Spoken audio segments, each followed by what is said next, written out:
Hi fellow viewers to everybody, good morning. My name is Steve, Steve H. Ong.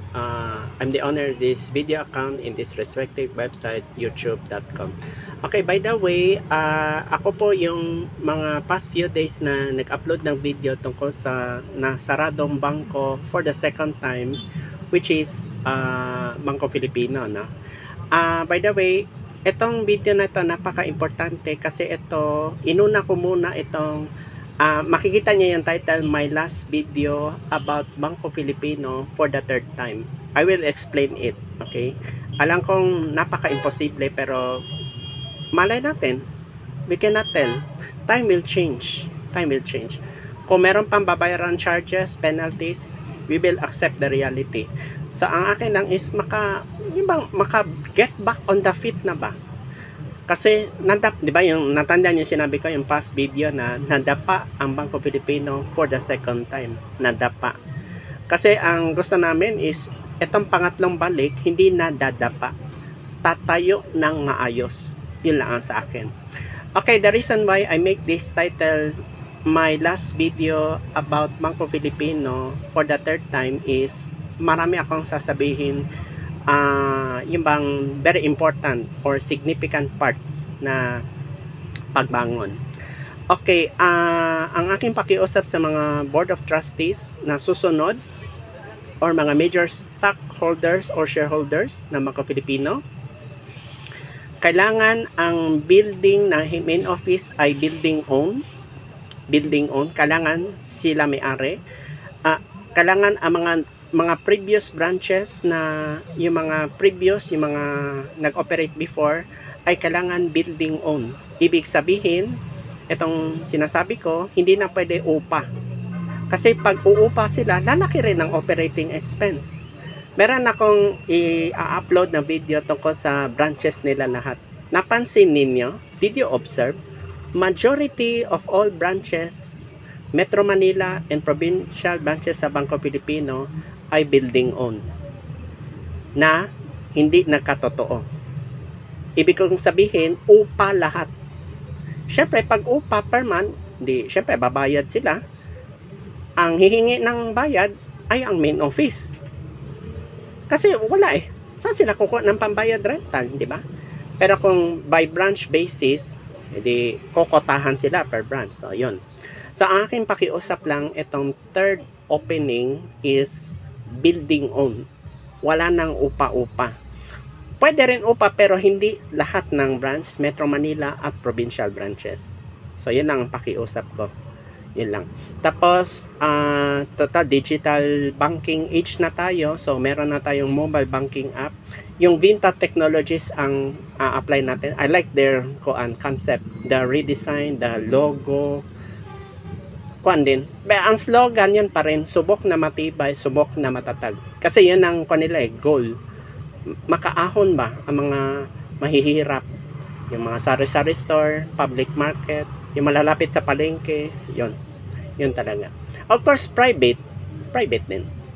Then, of course, ang mga i-hire nilang personnel, yung meron silang computer skills na aside sa online, kasi kailangan they need to apply artificial intelligence, AI.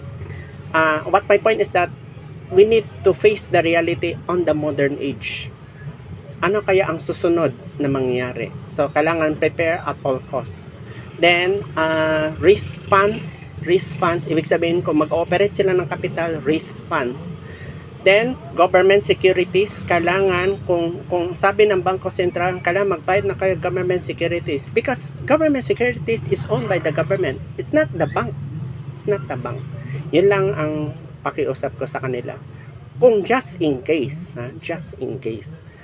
Okay. Then, if possible, etong third, wala nang baro-baro money from Bangko Sentral. Kasi hiram sila ng hiram, paano nila mababayaran? Take note, may interest pa ha. May babayaran pa silang interest. So, yan na po. So, yan lang ang aking important parts na gusto kong i-emphasize itong video na ito. And, that's my assurance. Hindi na pwede pumalpak ang Bangko Filipino upon third reopening. I know it's easy to say, alam ko po yan. Alam ko insolvent sila ngayon for the second time. This time, hindi na pwede pumalpak. Hindi na pwede. Kailangan yung mali, i-correct nila. They must correct the mistakes and it will never happen again. Yan lang po. Then, ang sa akin, hindi siya pwede i-liquidate ang bank. Hindi pwede. Kailangan i-rehabilitate. Rehabilitate. Kailangan, they need to heal the wounds. Because if that bank cannot heal the wounds, it will become worse. So, yan na po. I hope that this video has a meaning. Kung meron kayong suggestions, recommendations, or clarifications, or okay lang kung may violent reactions kasi sarada na ang bangko eh.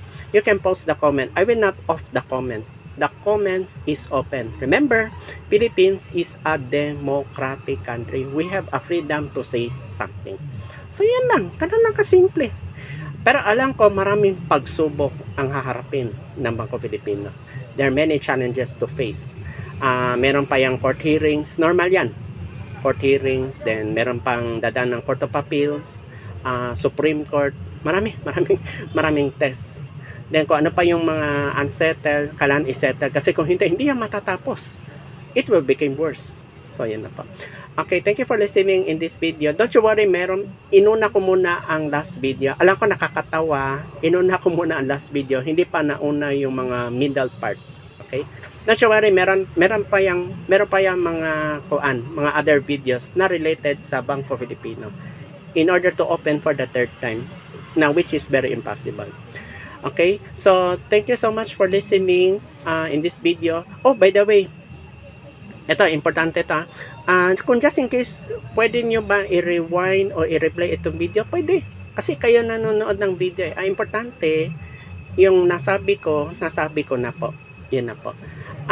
By the way, yung sa nagtatanong sa akin kung maibabalik pa ba yung pera, actually it's hard to answer para sa akin kasi kung sasabihin ko oo maibabalik ang pera kung may pera pa, di ba? Mahirap, alam ko mahirap ibalik ang pera na pinaghirapan ninyo mga depositors.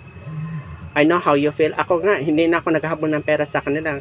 Isipin mo, na fall below ako sa maintaining balance 1,800 pesos. How much for pa yung mga milyon pera pa ang hindi na-claim sa na-deposit sa Bangko Pilipino. I hope that this video will learn a lesson a lot in this video. I know it's easy to say but maraming process harapin. Thank you so much for listening in this video.